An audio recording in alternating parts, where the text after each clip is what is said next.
Well, hello, first of all, my name is Ed, Fidget Cabinet, which is an absurdly long surname. On Twitter, I'm at Clearpreso, so some of you might know me or not.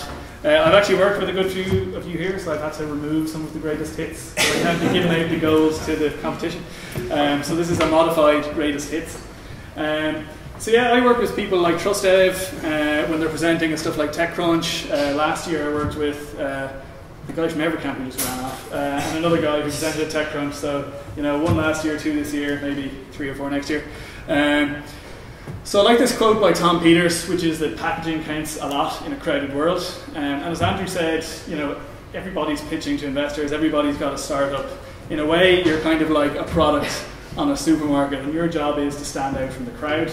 So the way you package what you do is extremely important. So the reason why we have the phrase "don't judge a book by its cover" is because that's what we do all the time. The reason why we have to say that is because that's what we do. So, you know, the presentation you give is the cover of your business. You know, you put in loads of work behind the scenes 24/7, but how you express that in that 7 minutes is what you're going to be judged on. So just the first things first, I'm going to go through kind of some sections that are important in pitches and explain them by way of example. So the first thing to say is that awesome is the new normal. So it used to be you went to a business event, and if one person had an amazing presentation, you thought like, well, that's brilliant. But now kind of amazing is the new normal, and when somebody stands out, it's usually because they have something that looks like this, which is, okay, this is what it looks like from the back of the room. Even if you were close up, this is what it looks like. I think there's 67 words there on the slide, and the guy literally stood there facing it, reading it out. Now, to be fair, it was a startup weekend and you don't have a huge amount of time for rehearsal, but this is kind of the wrong approach to start with.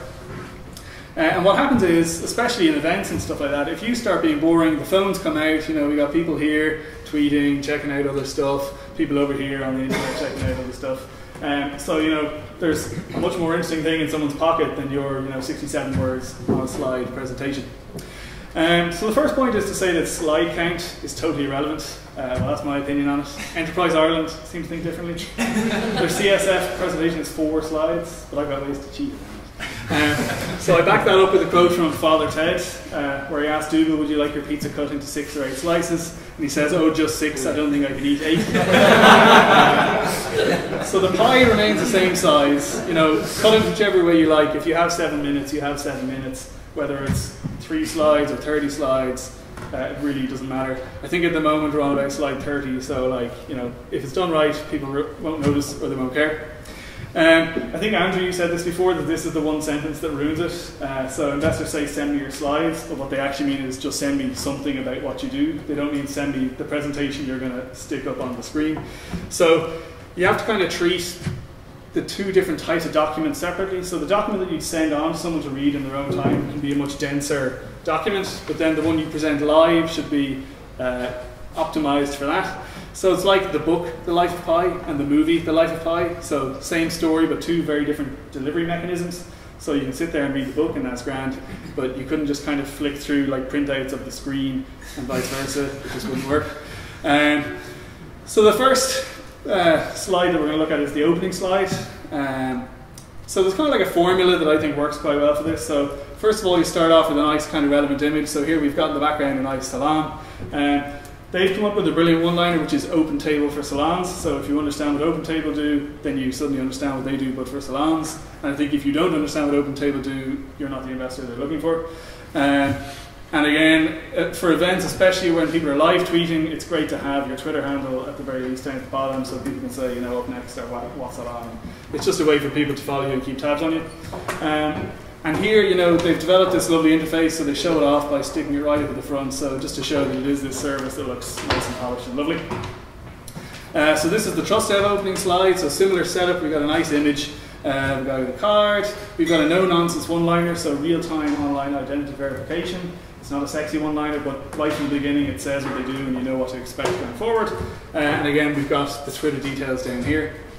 StorePal were one of the participants in last year's Wayra, and they have a good, nice simple slide, and again the one-liner, so sell all stock, store all stock, so you know that roughly they've got something to do with stocking, and that's how you can tweet about them on the day.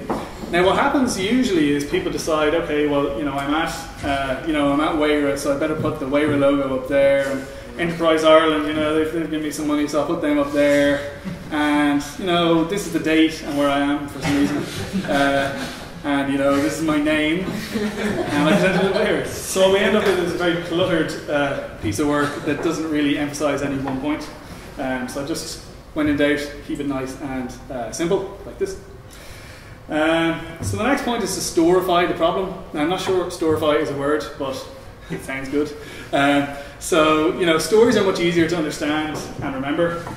So as Andrew said, if you can kind of encapsulate in a story what problem you're solving, well, that's the best way to do it. So an example of this is a guy who runs a company called Venue Booker. And he's explaining, first of all, the problem for venues and then the problem for people looking to book venues. So he was saying, you know, I've worked in the hotel industry for 10 years. And I know what their problem is that they've spent lots of money on these event spaces, but they all look like this most of the time, that they're completely empty. And the way they try and solve this problem is throwing loads of money at stuff like radio ads and newspaper ads and all sorts of ineffective stuff like that. So it's a problem for the venue owners.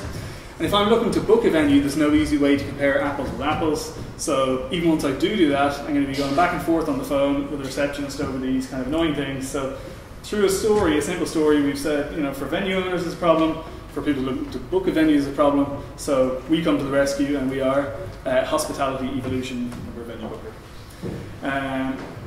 So as I said, stories are a lot easier to understand and to remember, especially if judges are going to be looking at 15 pitches in a day. It's going to get pretty wearing on them, so you want to make it as easy to understand and as simple as possible. So the next thing to do is how to show the solution visually, and there's a few ways to do this. This is two examples I used with Gotcha Ninjas, who were another participant from last year here. So what we did is we actually just did a simple walkthrough of how the app works. So it's an app for creche workers. So here we're saying you can use it feeding time. This is what the app looks like. This is where they're going to click. So we're going to make it really absolutely obvious what's happening. I mean, you know how the app works, you're familiar with it, but for someone who's seen 14 pitches before you, you need to kind of walk them through it step by step. So you click here. This is the next screen that comes up. This is the important bit we're looking at. You tick, tick, tick, and then we're done. So you walk them through it piece by piece, make it completely idiot-proof. Not that the judges be idiots. Second function would be activity tracking. So similar thing, we're saying this time you just click on activity. This is what comes up. If you want, you can even take a photo. So this is what we see. We take the photo, and this appears on the parent's timeline. So we're showing them through kind of app screenshots how the thing works. The second example is I worked with a crowd called Connect Again, and here we're using a very simplified diagram to show kind of what's happening with their solution. So we're saying it starts on one end with the alumni, this connects into all their online bits and pieces, this connects into our system, and that's what goes out to universities. So it's a very simplified version of what's happening, but for the purpose of explaining it in kind of 20 or 30 seconds, that works. So there are kind of two ways you can go about showing the solution. In the original one, I have an Evercan example where we have a cow and a beef burger, but we'll have to leave that to another day. If you're going to use charts and show data, make sure that it's clear and obvious. My favourite thing to do with this is just keep it simple. And as Jason Fried would say, be clear first and clever second. And if you have to throw out one of those, throw out clever. And it's like a joke. You know, if a joke has to be explained, it's not a good joke. If you have to explain the chart that's on the screen, it's not a good chart. So we're going to have a short quiz now to prove the point of simplicity. In the next slide, which is a bigger segment, is it B or F? So this is the default chart in Keynote that Apple wants you to make for a pie chart. So we've got the different marbles, and it's at a 3D rotation. Any takers? Well, it's hard to tell, and it's the same trick that Steve Jobs used to use to show that 19.5 looks way bigger than 21.2. So by putting that 3D tilt on it, you can, make it seem a bit distorted, which is dishonest. But I guess if you want to be dishonest, that's the way you do it. So what we could do is we could change it to normal colors. We could flatten it and label it, so then we're not going back and forth in the legend. And it's apparent that F is probably the answer. But pie charts are nearly always the wrong type of chart because it's quite hard to compare the areas, especially once you go beyond 2 or 3 segments. So if we made it into a bar chart and we highlighted the bits we want people to be looking at, then straight away the answer is F. So we started with marbly monstrosity, and we ended with something nice and simple that tells a story from a glance. Some people try and make charts where there's one data point. If you lose the bar but don't lose any information, well then it was superfluous to begin with. So just take the number, set it on a nice high quality image, and that's a better way of doing it. The team slide I think is a good way to just show A, that you have a team, and B, that you have a bit of personality. So this is the best team slide of all time. I don't know if you know who these guys are, but they're scurry.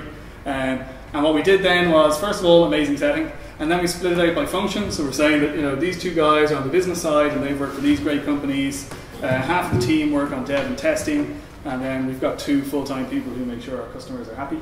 So we all have good cameras in our phones. Just go somewhere, take a nice team photo. It's easy to do, and it comes across very well. So then there's just a few other bits and pieces. They're not specifically about the picture you're going to have on the 27th, but I thought they'd be worth mentioning for future reference. Design for the back of the room. So I guess it's not going to be a problem. You're going to be in a small room on the 27th, but if you're at something like the Web Summit and you're presenting, if you're even halfway back in the audience, the screens look this size and this size. So if you're going to put something on it, make sure that it's huge and legible right from the back. You never know who's going to be sitting in the last row. It could be an investor who's late and is really into your area. So just make sure that everyone in the audience can see it. I have strong views about Prezi. First of all, just say no to Prezi. What you gain is like mad zooming, panning gimmickry, and what you lose is basic functionality like making a chart or using a custom font. So this is what most people feel like after they've seen a Prezi presentation.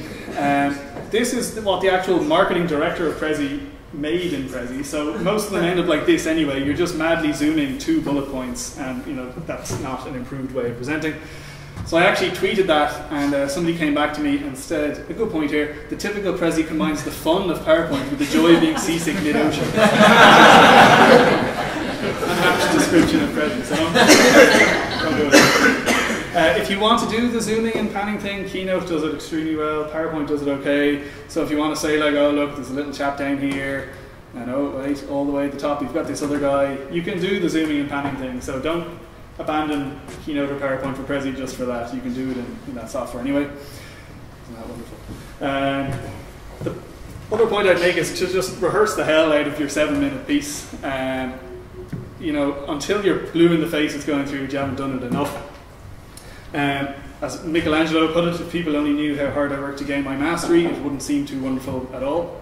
And this is a very true point. And a good example of this would be someone like Steve Jobs in his product launch presentations. You kind of got the impression that he just rocked up to the stage and was like, hey, what's going on? But he would practice for 2 or 3 days, full run through after full run through. And we're talking like 2-hour presentations here, so full run throughs of them. If there was going to be a demo, he had a backup for the demo if that was going to go wrong, and a backup for that backup. So I think if you want to appear natural and you want it to come across well, you have to really rehearse to an unnatural extent. A lot of people will say like, oh, if I rehearse too much I'll be stale or something like that. But if you look at stand-up comedians, George Carlin, good guy, or any actor, they kind of disprove that point to the extreme. Like if you've ever seen the same stand-up comedian twice, it ruins your life because you realise he's actually saying the exact same thing, the exact same way, pause for pause, step for step, it's exactly the same. And that's what they're making it up as they went along. But if you put in the work to become comfortable with it and become really familiar with it, it will come across natural and quality. So real rehearsal is out loud, even if that's you standing in a room by yourself, speaking out loud. Once you actually verbalize things out loud, you realize that what you thought sounded great and funny and clever in your head actually sounds not any of those things. Even better if you can get some people that you trust or like. Maybe actually if they dislike you, they give you more feedback. But if you can deliver it to people and get feedback, that's even better. And you'll also get used to the pressure of presenting it in front of people. And then I think my final point is just assume something will go terribly, terribly wrong. I'm sure the tech setup here is perfect, but in other places, other accelerators, it's not so great. So just assume that if you bring your own computer, what are you going to do if you try and turn it on and it doesn't work? You have to have a backup for that. So at the very least, also, these are a list of things that will always go wrong and you need to take precaution for this. Video, I think you've got a video, but you've been able to do a run through to confirm that it works. Unless you can do a run through on the computer it's going to be on and confirm it works, I'd stay away from including video because it just always goes wrong. Same with audio, unless you can be sure that it works in the place that you're going to deliver it in, don't include it. Even stuff like custom fonts, unless the computer that has it installed, it's going to revert to Calibri or worse. So when in doubt, just assume these things are going to go wrong and take precautions to make sure that they can't go wrong. Another thing, have a memory stick with your presentation on it. Maybe you have two, you might break one on the way to your presentation. Have it online somewhere, someone might lend you a computer and you can download it. But it could be that the projector is broken, the electricity's gone. So have some sort of paper-based backup. And I don't mean like a printout of the slides, but some sort of set list to keep you on track if you need to. So just assume something will go wrong, because it probably will at some stage, and it could be on a very important occasion. So your options are run home crying or have some sort of backup. Definitely get your own clicker. They're about 30 or 40 quid, which actually seems quite expensive for what they are. But I've had one for 10 years, it recently died. But a decade's worth of clicking for that much is pretty good. Venues will usually have one, but again, you can't assume they're going to have one. And I think this is on my 79th slide, if you had to stand beside your computer and be clicking all the time, it just wouldn't work. Where possible, maybe not in this case, but try and make it shareable. So, I think, as Seth Godin would put it, ideas that spread win, and a really good way to do this is SlideShare. If you don't know SlideShare, it's like YouTube for presentation nerds. So you can upload your presentation, you can embed it everywhere, you can embed YouTube videos. My most viewed presentation has 120,000 views, which is like a new camp plus an Aviva stadium. You can embed it, so UCD use one of mine for a click-through facts and figures piece. I've done stuff like how-to guides and press releases that aren't boring and crappy. So it's actually quite versatile, and it actually works really well on SEO. So I think that's it. That's my new business card. The cheesy one at the end. If you don't know Breaking Bad, it won't make any sense. But I'm not crazy. So, that's it.